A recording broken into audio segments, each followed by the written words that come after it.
I came home one evening expecting the usual chaos of dinner, homework, and our kids arguing about who stole whose charger. Instead, my wife Melissa was sitting at the kitchen table alone, hands folded, face blank, too blank. She looked at me with that calm, steady expression people wear when they've already rehearsed what they're about to say. And then she said the sentence that rearranged my entire marriage in 10 seconds. "Ryan, I'm already pregnant, and the baby isn't yours. If you want more stories like this, make sure to subscribe, new episodes every day." I stood there, keys still in my hand, feeling like my brain misfired. At first I thought she was joking, being dramatic, or trying to pick a fight, but she didn't blink, didn't flinch. She just kept talking in that soft, matter-of-fact tone. "It's for Amanda and Mark," she said, like that made it better. "You know they've been trying for years. I'm helping them." I finally managed to say something, though my voice felt like it came from someone else. "You're carrying another man's baby? And you're telling me now? After it already happened?" She shrugged, calm as ever. "I knew you'd overreact. Amanda needed me, and Mark is so grateful. We already had everything arranged." I stared at her. "What do you mean, already arranged?" That's when she reached into a drawer and pulled out a stack of clinic papers. Contracts, forms, signatures. Pages and pages. My signature was on several. Only problem? I never signed anything. Melissa must have seen the way my face changed, because she immediately got defensive. "You weren't supposed to make it a big deal," she snapped. "I just needed your signature for insurance coverage. You always sign things for the house. What's the difference?" "The difference," I said slowly, "is that you forged my name so you could get pregnant with another man's child without telling me." She rolled her eyes like I was inconveniencing her. "It's Amanda's baby, not Mark's. They needed my help. I'm being compassionate. Don't twist it." "You're pregnant with Mark's embryo," I shot back. "You hid it. You lied. You used our insurance. And you think I'm twisting it?" Melissa stood up from the table and crossed her arms. "This is my body. My choice. You're acting like I cheated on you." I laughed, one sharp, humorless sound, because emotionally, it felt exactly like cheating. She'd been meeting them behind my back for months. She'd planned appointments, procedures, tests, ultrasounds, without a single conversation with me, her husband of over a decade. And now she wanted praise for her compassion. I grabbed the stack of papers, flipped through them again, then stopped at a page where my fake signature sat neatly beside Melissa's. And that's when I realized the lines next to her email address were highlighted in yellow. It looked like a conversation thread. So when she walked upstairs to rest, I scanned the QR code printed on the clinic sheet. It opened a patient portal, including messaging history. And inside that messaging history were threads between Melissa and Mark. Far more than she ever told me about. The first thing I read was, "Ryan will freak out if he ever finds out we started without him. Just keep telling him it's paperwork.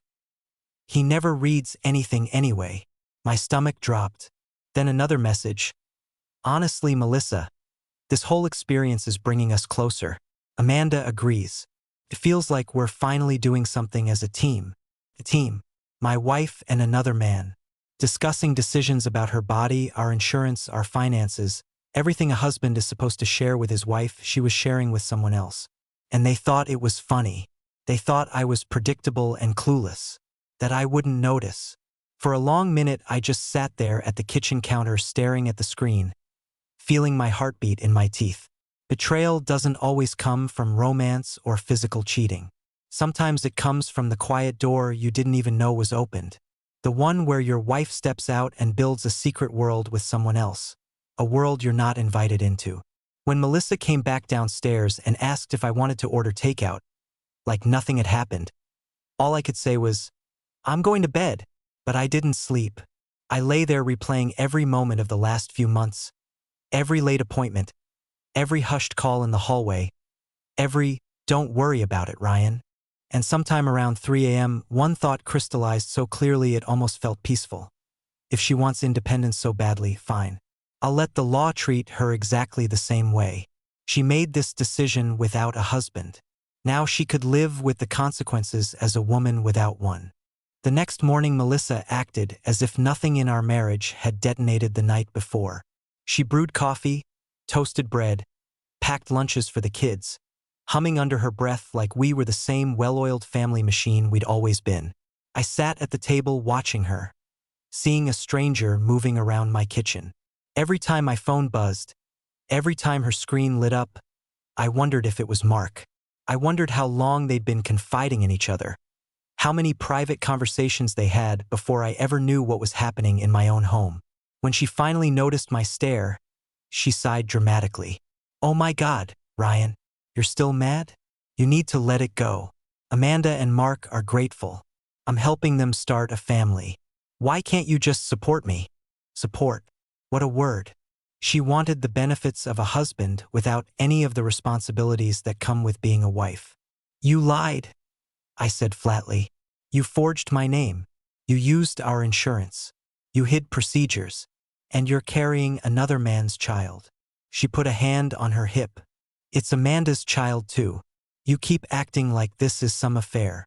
I didn't respond. I didn't trust myself to. Later that afternoon, I came home early from work.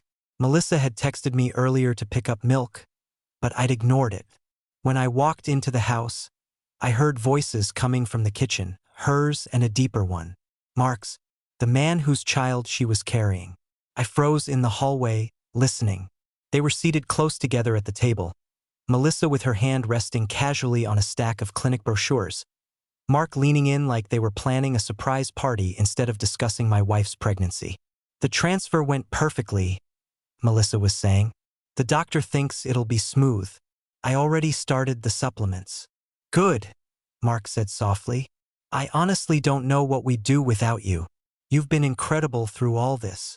"Ryan doesn't get it," she whispered, as if she didn't expect me home. "He just reacts. You understand the importance of this. I feel like we're doing something meaningful together." Meaningful together. The words hit harder than I expected. They sounded like two people bonded by something intimate, something beyond paperwork and biology. She wasn't just carrying their embryo. She was carrying their secret world. I stepped into the kitchen, and both of them jerked like kids caught stealing cookies. Mark stood up immediately, trying to smile, trying to smooth down the tension. "Hey man, I was just dropping off some documents for the clinic. Nothing big." Melissa glared at me. "You don't have to make it awkward, Ryan. We're discussing medical stuff." "Behind my back," I said. Melissa rolled her eyes so dramatically it was almost cartoonish. "You're being paranoid. We've had to coordinate things. Stop acting like some jealous schoolboy." That's when Mark cleared his throat, uncomfortable. "Maybe I should go." "Maybe you should," I answered. He left quickly. Melissa waited until the door shut before she spun around. "Do you hear yourself? He's Amanda's husband. You're making it look like something it's not." "Then why hide everything?" I asked. She opened her mouth, closed it, then crossed her arms. "Because you're controlling. You'd shut it down. I knew you would. So instead you shut me out," I said. "You chose him. You chose them." "I chose compassion," she snapped. "If you can't get behind that, that's your problem." And that was the moment I knew something inside me had snapped permanently. Not a dramatic break, just a quiet, irreversible shift. I started watching everything more closely after that. The timing of her appointments, the way she angled her phone away from me, the way she always seemed to smile after texting Mark.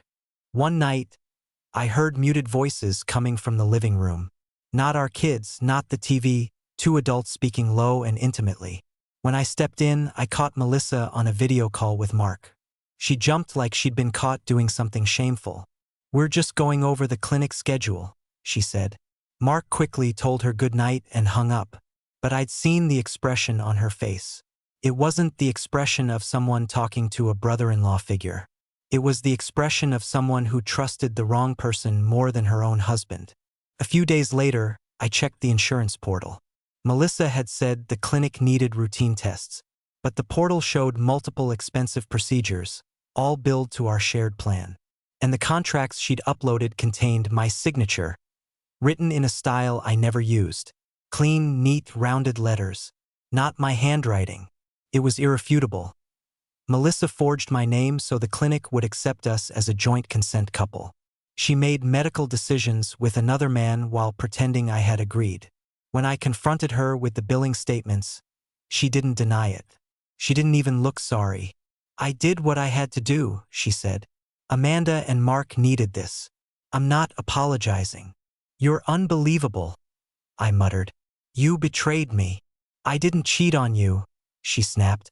"Stop making it dramatic." But the thing she didn't understand, and maybe I didn't expect the lawyer's reply to come so fast. But he scheduled a consultation for the very next afternoon. He'd reviewed the documents I'd attached, photos of the forged signatures, the insurance billing log, the clinic's communication threads. When I sat down in his office, he didn't waste time with pleasantries. "Ryan," he said, tapping the folder with his pen, "what your wife did isn't just immoral. It's illegal. Forgery, misuse of marital assets, medical fraud. Courts take this extremely seriously." For a second, I just sat there, absorbing his words. Not angry, not triumphant, just tired. "What do I do next?" He folded his hands. "Two paths. Separation with a formal complaint or divorce. If you choose divorce, these documents could heavily influence custody, asset division, and any claims she makes for support." I didn't hesitate. "Divorce. Then we proceed quietly," he said. "No confrontation. No arguments at home. You continue collecting evidence. You let her show her behavior. By the time she realizes what's happening, the court will already have everything it needs." I nodded slowly. It wasn't revenge in the dramatic sense. It wasn't yelling or slamming doors. It was silence. A kind of cold, deliberate silence she'd taught me through months of secrets and side conversations. When I got home, Melissa was on the couch with her feet propped up, a half-finished smoothie on the coffee table. "Did you pick up the prenatal vitamins?" she asked without looking up. "No," I said simply. "You can ask Mark." She looked up sharply. "Stop it. He's married. This is for Amanda. You're acting ridiculous." I didn't respond.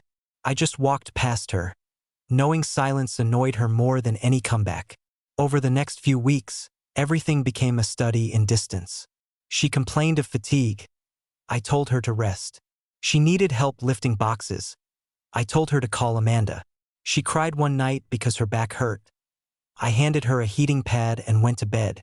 Her family started calling me a monster. Her mother lectured me about compassion.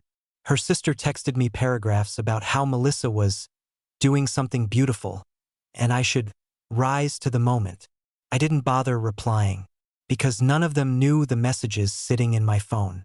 None of them knew that while I was working late one night, Melissa had texted Mark, "Sometimes I feel like this baby is ours, not mine and Ryan's. You're the one supporting me." And he'd written back, "I'm always here for you. Don't stress about Ryan. He'll get over it. Get over it." As if I'd misplaced my keys instead of being blindsided by my own wife. As Melissa's belly grew, so did the tension. She walked around with this glow. The same glow she used to have when she was pregnant with our kids. But now it was fueled by applause from Amanda and Mark, not me. One evening, I came home to find Mark in our kitchen again, helping Melissa assemble some kind of specialized pregnancy pillow. She laughed at something he said. A soft, familiar laugh I hadn't heard in months. It felt like watching my family disappear through a crack in the wall I didn't know existed. I quietly set my keys down. Mark turned. "Hey man, Melissa needed help with this. It's tricky." "You know what else is tricky?" I said. "Being a husband to someone who doesn't act like a wife." Melissa's smile vanished. "Ryan, stop." "No," Mark muttered, stepping back. "It's fine. I should go." "You should have gone months ago," I said. He left without another word. Melissa rounded on me. "You're unbelievable. You think I enjoy needing help? You think this is easy for me? I'm doing something generous. For another man," I said quietly. "And you chose him to confide in." She groaned, dragging her hands down her face. "You always make everything about you." That line. Something about it made me realize she wasn't oblivious. She was rewriting the reality to fit her own storyline, one where she was the hero and I was the obstacle. I went to the bedroom and opened the drawer where I'd been keeping my evidence folder. It was thick now, statements, screenshots, the contract, the forged forms. I added the newest message threads to it. My lawyer called that week. "We're ready," he said. "Serve the papers whenever you're ready." So one sunny morning when Melissa was making breakfast, the doorbell rang. She opened it expecting a package. Instead, a process server handed her the envelope. "Melissa Carter?"